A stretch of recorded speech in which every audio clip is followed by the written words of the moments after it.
Namaste and Jai Hind, ladies and gentlemen. I'm in conversation with someone who's not just brilliant academically, but he's quite a visionary in terms of where he can see Bharat as an economic powerhouse. And this book is a compelling read. I'll be very honest, I have not read all of it.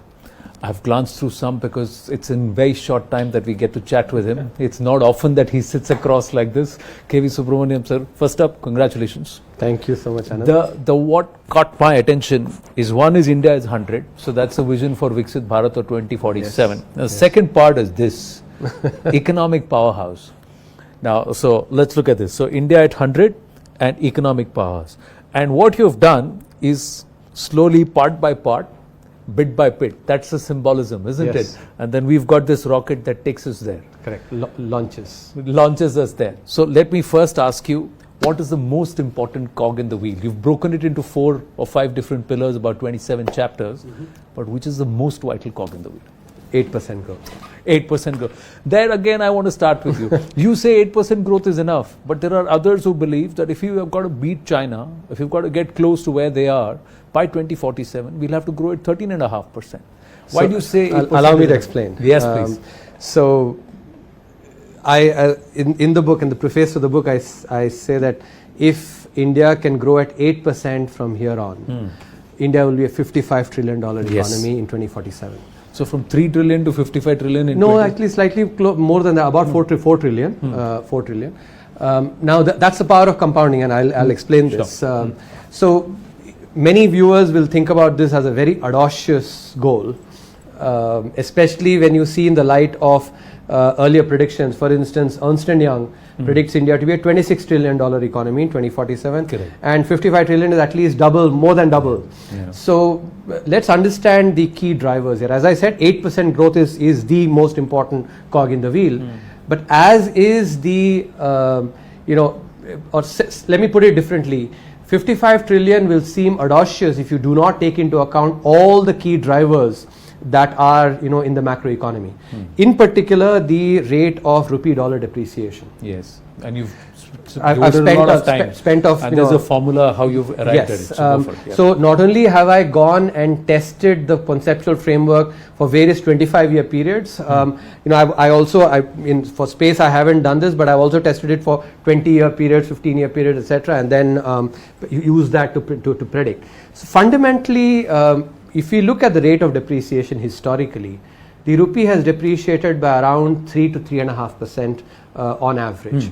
But this happened during a time when the Indian inflation was more than 7%.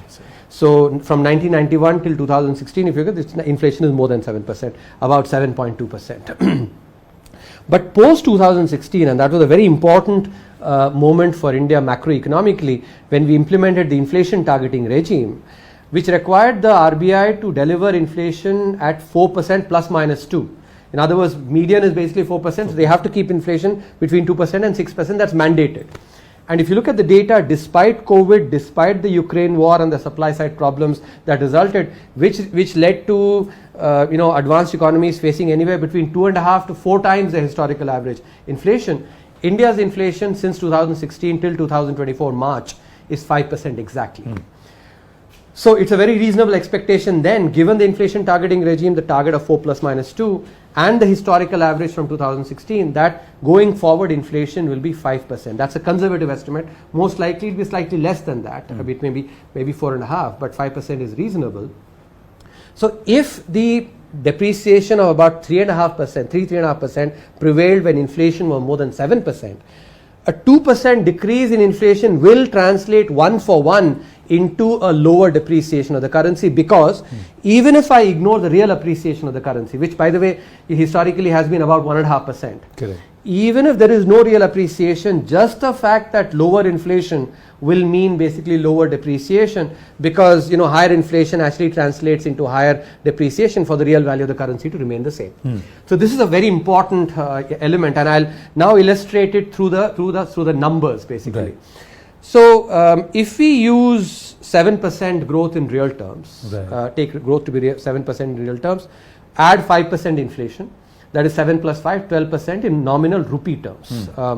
let's take the rate of depreciation to be 3%, as has been historical the case. In other words, ignoring the important dynamics that I'm going to come to just in a minute. In which case then the rate of dollar growth will be 9%, because you have to subtract, depreciation reduces the value in dollars vis-a-vis rupees. So 12 minus 3 is 9%. Now a very nice rule actually, which all our viewers can use to know the number of years it takes to double their money, it's called the rule of 72. Correct. So if for instance our economy grows at 9% in dollar terms, 72 divided by 9, that's the rule. 72 divided by the rate of growth. 72 divided by 9 is 8. So GDP will double every 8 years. Now from 2023 to 2047 is a 24-year period. 24 divided by 8 is 3. So there are going to be 3 doublings. And in GDP in dollar terms in 2023 was slightly more than 3.25 trillion, 3.28 trillion. Correct. But let's use 3.25 because round numbers helps. So the 3 doublings will mean what? 3.25 to 6.5, that's the first doubling. 6.5 to 13, second doubling. 13 to 26. So this explains the Ernst & Young prediction. But as I said, that assumes the rate of depreciation of the currency to be what has been historically the case at 3%. Now let's redo the numbers, but do it properly. By assuming 8% growth, 8% plus 5% inflation is 13% in nominal terms. 1% depreciation, because as I said, the inflation has declined by at least 2%. So instead of 3% depreciation, 1% is a much more reasonable. So 13% in rupee terms minus 1% depreciation is 12% in dollar terms. Again, let's use the rule of 72. 72 divided by 12 is 6. So 6 years doubling now. 24-year period, down there are 4 doublings, because 24 divided by 6 is 4. So now you actually are going from 3.25 to 6.5, 6.5 to 13, 13 to 26, that's 3 doublings, but one additional doubling from 26 to 52. That's close to that 55 trillion. So what I've just laid out for you is a back of the envelope calculation that I hope our viewers were able to understand fully. Right. The precise number is 55 trillion. So the key thing is actually for India to grow at 8% from here on. And also for us to take into account this very important macro phenomenon that has already started manifesting, which is the inflation targeting regime and thereby the lower inflation. Now in this, 2-3 aspects I'll broadly touch upon from what you've written in the book, and also from the macroeconomic and geopolitical points and political point. Correct. One of the aspects is, for us to grow at 8%, we have to grow 8% irrespective of black swan events. Now, so has that been factored in to the fact that there are many who predict that many more COVID-like black swan events? We had in the last 4 or 5 years 2 big events, black swan events, which we didn't account for. Let's say a another black swan event with the Ukraine aspect. I'm looking at Galwan and I'm looking at COVID immediately for us. So that's a very, very reasonable question. In fact, before I answer that question, let me give more color on what are the drivers of this 8% growth. Many times when we use advanced economies to actually think about growth dynamics, we think that 8% over 2.5 decades is just not possible. Why? Because the advanced economies have had their economy has been sort of more or less formal for a very long period. And therefore growth for advanced economies had to come from productivity improvements in their formal sector firms. Correct. But in contrast, India, and estimates vary, anywhere between 2/3 to 3/4 of our economy is still informal. Informalized. And you don't write about we know very well that informal sector firms are far less productive than formal sector firms. Not only that, if you look at credit penetration is almost saturated in many of the advanced economies, with their credit to GDP ratios exceeding 200%.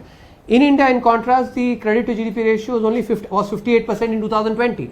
And this is with actually, still SMEs not getting as much credit. So the opportunity for us to create credit creation, and thereby large sections of population, whether it's the corporates or individuals, being able to get financing to fructify their ideas and their visions, actually is large.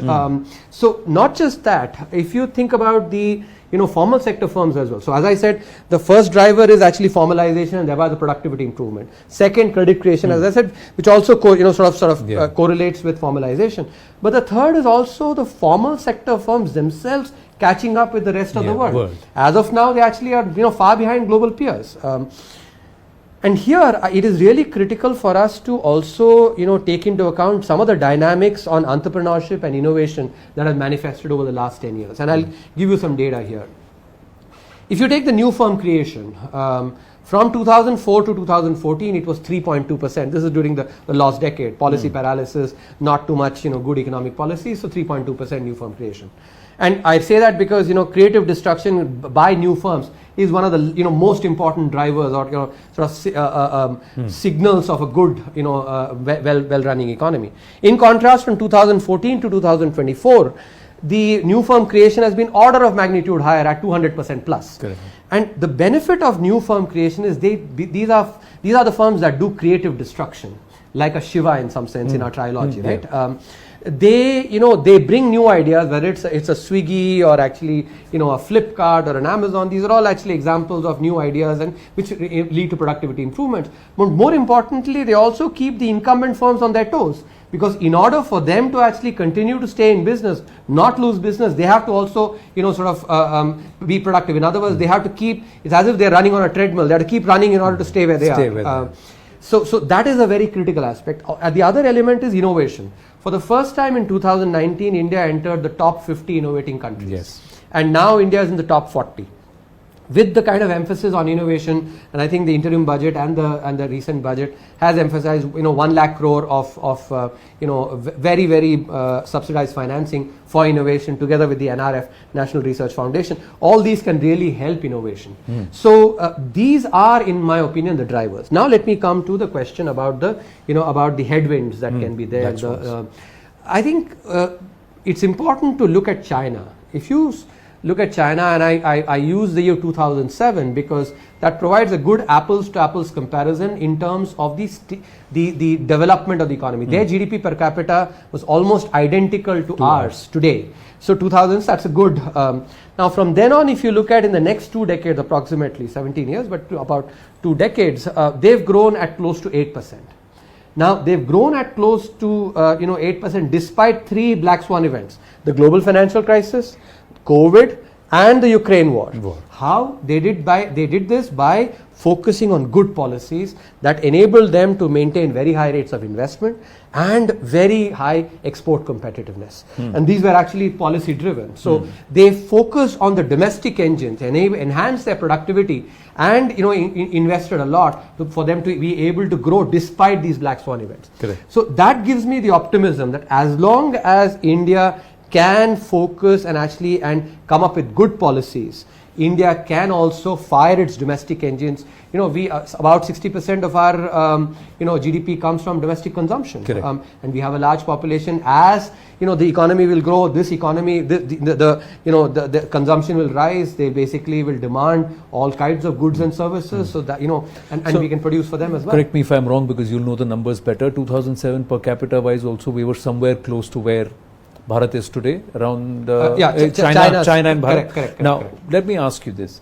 For this to happen, China was a state-run entity, not a democracy. Yes. They ran sweatshops, they flocked their people to work 14, 16 hours. Yes. Now, we have industrialists, we have many people, policy people, and youngsters, entrepreneurs who are saying, our labor force needs to work 11 hours. They need to work 70 hours a week.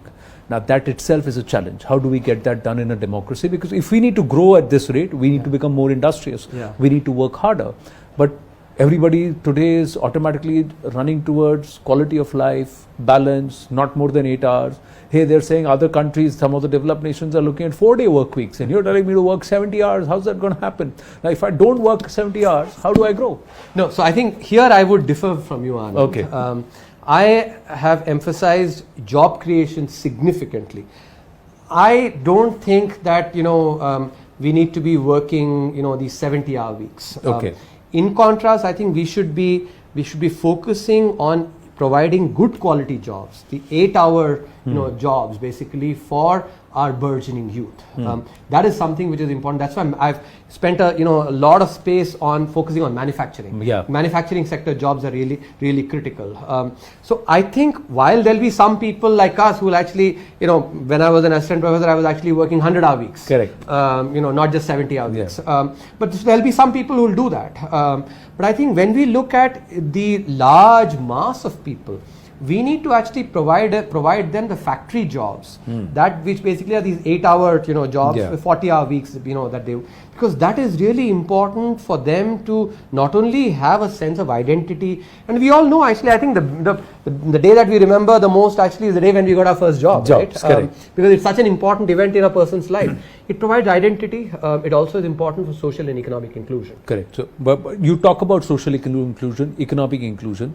You've spoken about manufacturing, but how do I turn out a nation that's largely service oriented in its outlook into a manufacturing entity, and how do I create the youth, encourage them to get on the shop floor, and actually what they want to do is sit on social media and do that job. So give me a social desk job or a social media job, and I'll create your profile and I'll do that. Give me that. I don't want to work on the shop floor. This is an insight that came to me from an entrepreneur from Karnataka when this whole reservation issue was being debated. Now, how do you solve that? How do we solve that as a nation? I think these are, see, let me first share with you, Anand, that where others see challenges, I see opportunities. I know. So you are the optimist who sees the half glass full. But there is always an opportunity in every challenge. When you asked me about China had built up its sort of human capital, right? Even if you look at China, in fact, up until 2007, it grew even faster. At close to double-digit growth rates, because it had already built up its human capital through education, etc. We still have to do that. So now, while some others actually might look at that as a challenge, I think it is about what is it can be converted into an opportunity, provided we do good policy. And that's why I will keep saying this, it's really important to focus on good policy. Similarly, if you look at healthcare, healthcare, and we showed it in the 2020 economic survey as well, that if states and center together can increase the overall healthcare spending, public spending on healthcare, from about 1.5% of GDP to actually to 2.5-3%, then out-of-pocket expenses can come down drastically. And that can really help in social and economic inclusion. Remember that here the onus is on the states and not the center. Exactly. Both on education and on healthcare, actually states are incredibly important. And I emphasize that while on healthcare it is important to increase the budget allocation, states have to do that. Especially some of the richer states should do that. On education, it is actually the focus has to be on governance and really increasing the bang for the buck. It is not about putting more money into education, but about ensuring that for instance, our teachers are not basically pulled out for riff-raff jobs, and they are incentivized, and not just focus on teachers but on teaching. I think it is important to, as a teacher myself, actually that's what I've done for majority of my life. I can certainly vouch for the fact that while a good teacher is sufficient for good teaching, a good teacher is not necessary for good teaching. And this distinction is really critical, that even a reasonable teacher with good material, very good pedagogical techniques, both of which are important, because the way you explain a concept is, using examples that people can relate with, those are very useful, that can lead to high quality teaching. So with the kind of advent of, online media and the kind of digitization that India has had now, in smartphones and proliferation of that, there is enormous opportunity. Now I completely agree with you that every power can actually be either be misused or be put to good use. In nuclear energy, for instance, actually is a brilliant example. It is of course upon leaders to really appeal to our youngsters and show the way that if you have to achieve something in life, you're not going to basically do that by sitting like a couch potato. Okay. You have to actually work hard. If there is one formula that I have discovered in my life, it is basically hard work. Yeah, but increasingly the chorus is for let's say 1 MSP, 2 Manrega, doles, 3, caste census. Yeah. These are conversations that are happening. Now, Indeed. is this going to push Thalinomics? Is this going to actually give the Labharti or the Kisan what they actually deserve for us to become a 55 trillion? Very good question, right? So these are our risks. These are the bad policies that actually will not help us deliver that 8% growth. We need, the freebies, or basically just focusing on inequality. And that's one of the other, in the preface to the book itself, I talk about the risk factors that come from either cut pasting policies or narratives from the advanced economies, or not, indulging in deep thinking to come up with solutions that are actually suited to India's problems.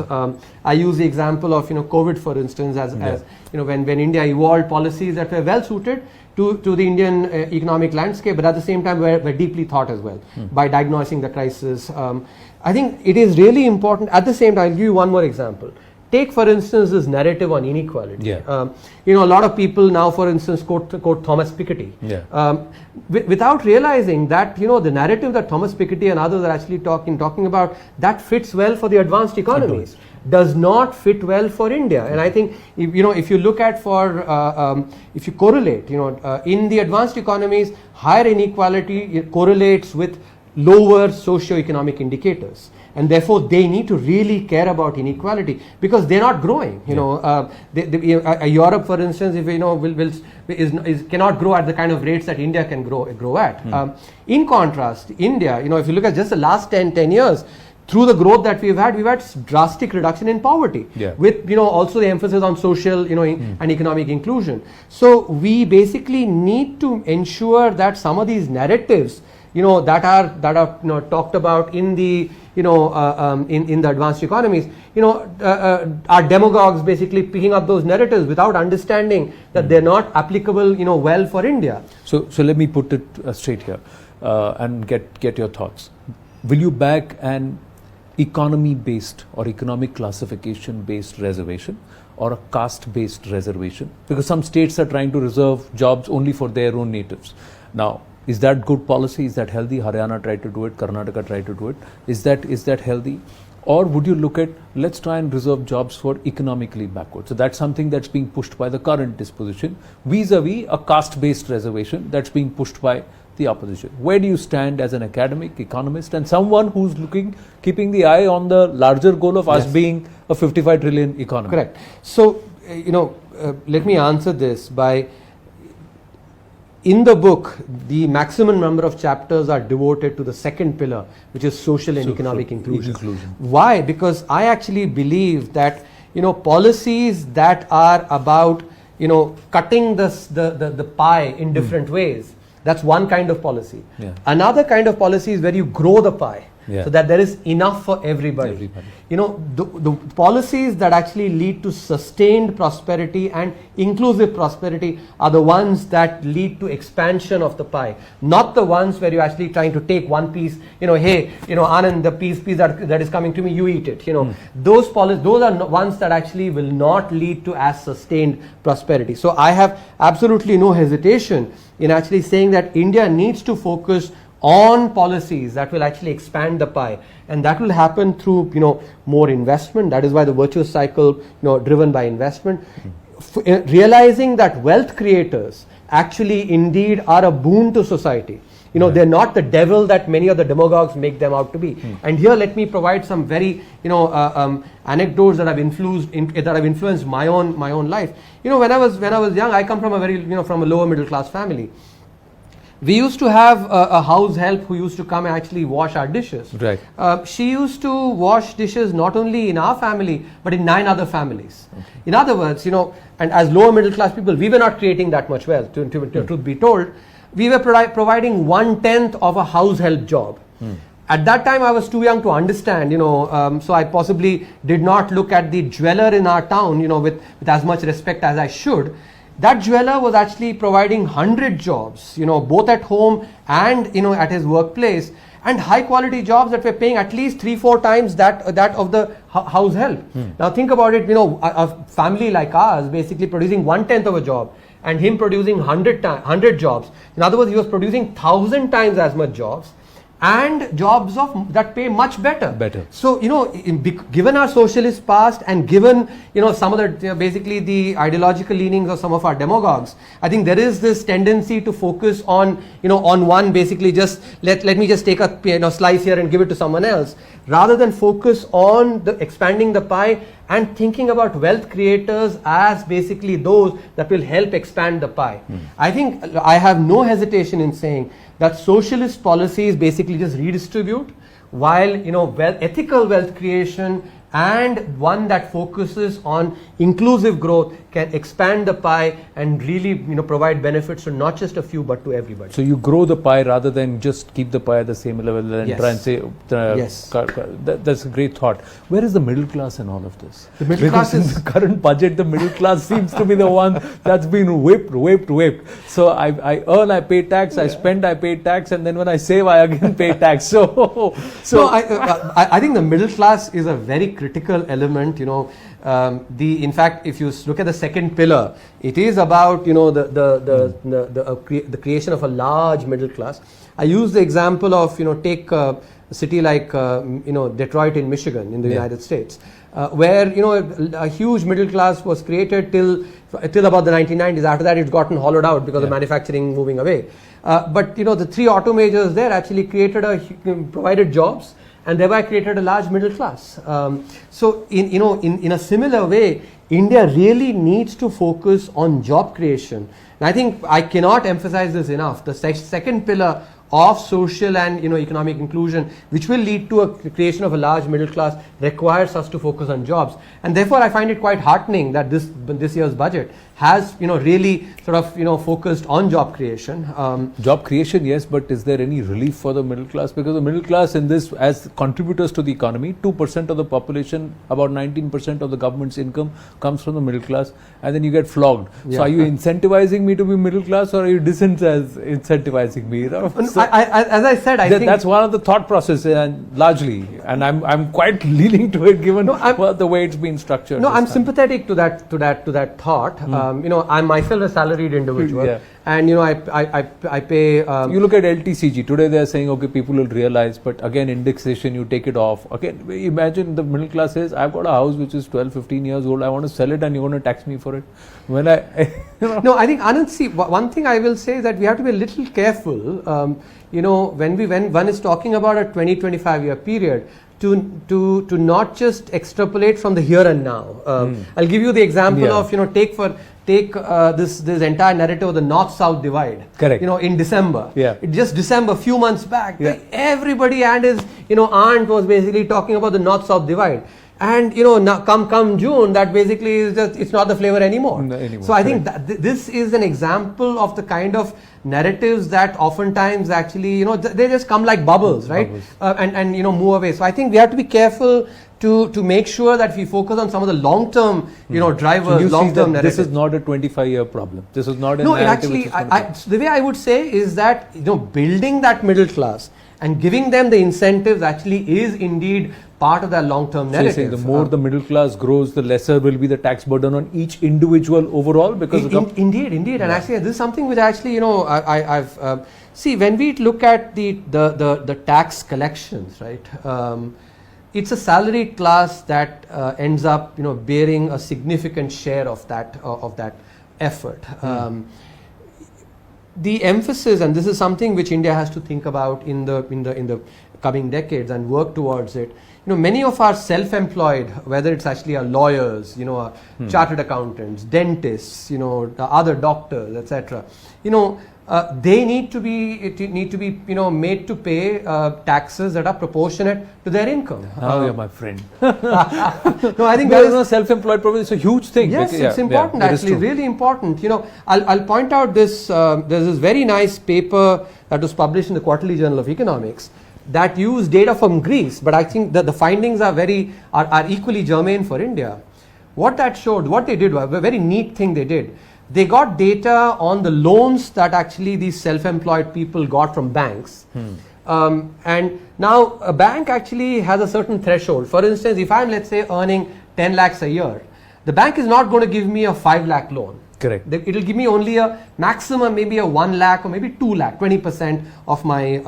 So if I'm getting a 2 lakh loan, right, then I can impute that I must be earning 10 lakhs from that, right? Correct. If I'm on the other hand earning, I'm getting a 1 lakh loan, my earnings is 5 lakhs. So you can back compute. Yeah. So what these researchers did is they actually went and back computed using the full sample of bank loans, saying what is the actual earnings of these self-employed individuals, what they are actually showing. and then they correlated with the taxes they paid. And what they found interestingly was it is the lawyers, it is the chartered accountants, it is the doctors, it is the dentists and other self-employed people. These are the ones that actually are paying the least taxes. And incidentally, they also pointed out in the paper, I'm actually not I'm not speculating here, they say, and turns out, who's actually largest proportion of lawmakers are coming from where? Basically the lawyers.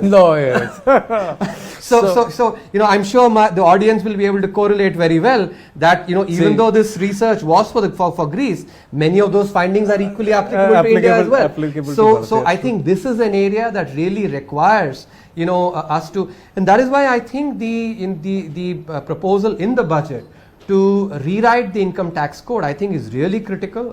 Right. I was part of the committee that, in 2019 had submitted a report. We had written, a draft, tax code is ready, and I hope rather than reinventing the wheel, the government actually uses a lot of the good work that's been done, because there, about the number of provisions have been reduced by about half. Wow. Number of pages have been reduced by about the same number or maybe more as well.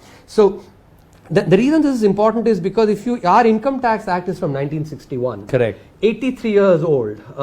Despite, and I recognize that, in fact, during the time I was, with the government, we have introduced the parallel another tax code. But that still leaves us with with this voluminous code with several amendments. Yeah. And so rather than that, simplify it. And actually the fact is, and this is something which, when I worked on this committee, I actually ended up learning a lot about tax as well, that many of these amendments oftentimes are contradictory to each other. Yeah.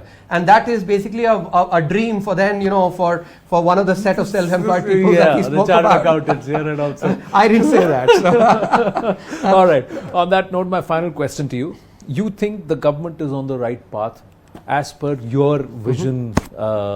Yeah. Are we on the right path right now? Yes. On the trajectory? Let me share this on this aspect by using what I love, example from cricket. You might remember in the early 90s, Sachin Tendulkar had just appeared on the scene. Correct. And everybody found basically the amount of time that he had to actually hit his shots and the way he looked something different, right?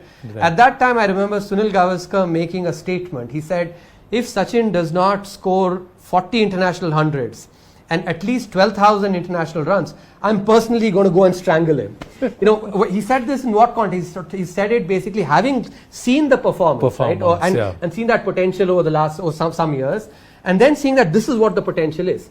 While that is important, equally when you look at actual record, more than 15,000 runs, 100 international hundreds, that did not come about just through potential. It required a lot of hard work. It's legendary when Shane Warne came, how he actually went and practiced in Chepauk, hours and hours. He also had the tennis elbow injury when he had to rediscover. He had to actually find creative ways. So that 100 where he never played a shot through the cover. Exactly, cover. So I think to me, therefore, this is actually the best way of capturing what Indian economy is today offering. Having grown at such high growth rates, over the last 3 decades, despite all the challenges, we have to reform our bureaucracy, we have to reform our judiciary, human capital, we have to make a lot of investments. We didn't digitize as much as we know in the last few years. Our tax code requires a lot. We basically still have tax not being paid as much by other sections. So many others. Yet we've grown at 7%. So that basically clearly demonstrates our potential. In the last 10 years, we've grown in an inclusive manner as well. If you see the poverty reduction and the employment, so which basically, but that does not guarantee that in the next 30 years, just because of this, we have to focus on good policies, much like Sachin actually worked very hard to manifest that. keep the If- worth. To keep that 8%. The run rate has to be 8%. Run rate has to be. 8% run rate will be rubbing shoulders with the largest economy in the world in 2047. And this is a once in a few centuries opportunity, because the last time India was rubbing shoulders with, economically with the largest economy in the world was around the 13th, 14th century. 14th century. That is why these 20 years or 20 odd years is indeed Amrit Kal, as the Honorable Prime Minister has talked about. Well said there. 8% run rate. Bharat, you've got to do a Sachin Tendulkar for us to get to our Amrit Kal. That was just about 1,000 years ago. Thank you so much, KVS. Lovely speaking with you. Thank Pleasure. you. Thank you so much. Thanks a lot. Thank you.